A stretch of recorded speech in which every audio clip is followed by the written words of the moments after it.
So, practically, how do we stay in the present moment? Intention and attention. It's actually very simple. Here we are right now. The body's here. The brain, in fact, is actually here. Most of it's here. It may seem like our mind is all over the place, but actually most of the brain is right here. Because most of what the brain is doing is breathing me, digesting my food, making my blood flow,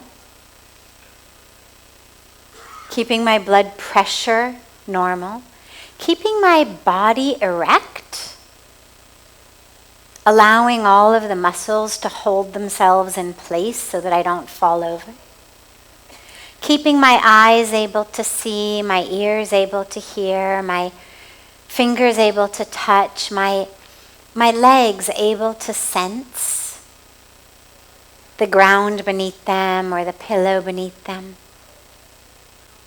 So actually the vast majority of my brain is here. So the body is here, the brain is here, the breath is here.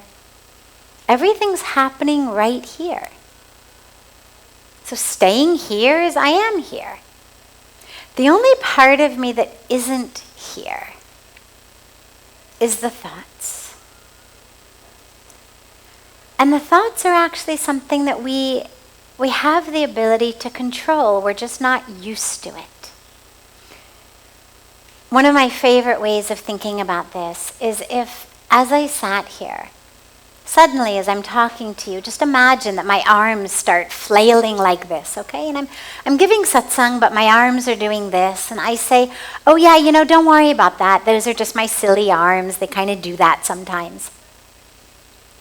You'd think, there's something wrong with her. Right? I mean, arms don't just do that. Or if suddenly I stood up and I started like bouncing up and down and my arms are flailing and my legs are moving. And I say, oh yeah, don't worry about that. My arms and my legs, they just do their own thing. You'd think, she needs a doctor. Because we all understand that our arms and our legs should be under our control. And if they're not, it means there is actually something wrong with me. But our minds, literally the steering wheel of our lives, that which determines every decision we make, every choice, every step, every path, every single thing we do that is not automatic like breathing and digesting. Everything. We do it because of the mind. When do we sleep? When do we get up? Where do we go? What do we do from the moment we wake up to the moment we go to sleep? It's all based on the mind. So the mind is literally the steering wheel of our lives. But how many of us just really casually say, oh yeah, my mind, what do I do about it? As though somehow that were just sort of an okay thing to let roam wherever it wanted. If you were going to buy a new car, and the guy or the gal at the car dealership said, got this great car, it's beautiful. Everything is perfect about it. Only hitch is, there's no steering wheel. Would you buy the car? Would anybody buy the car?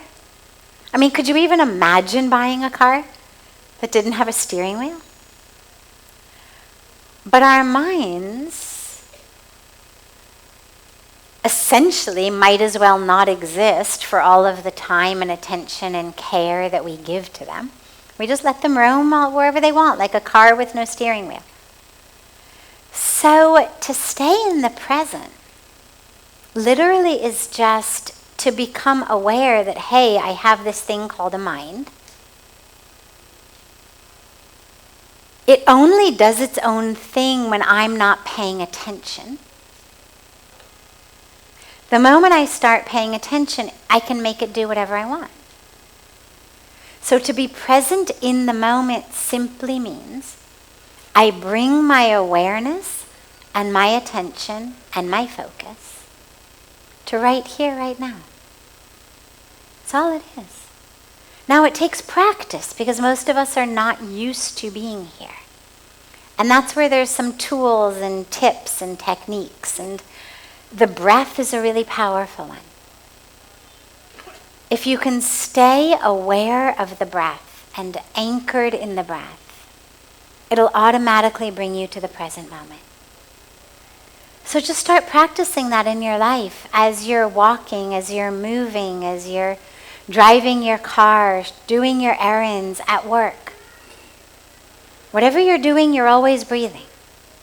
So just see whether you can bring your awareness to the breath. Can you be aware of it? Can you bring your awareness to whatever you're doing? Now, some tasks actually require our brain to be focused on the task at hand. So if I'm typing an email, let's say, I actually need my mind to be focused on what I'm saying in the email rather than focused on what the keyboards feel like on my fingers, because otherwise I'm going to forget what I need to say in the email.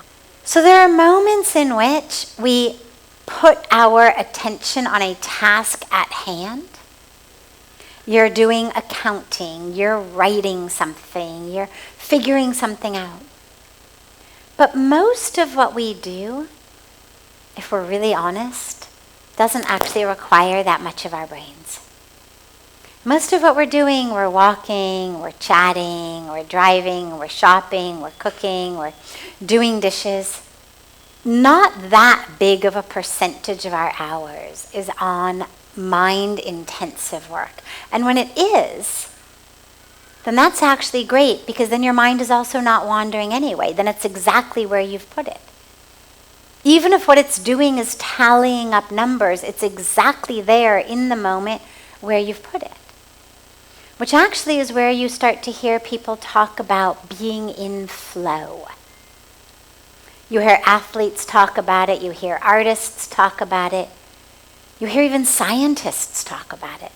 Mathematicians talk about it, writers talk about it. What does in flow mean? It means my mind is so engaged in what I'm doing. Surgeons talk about it.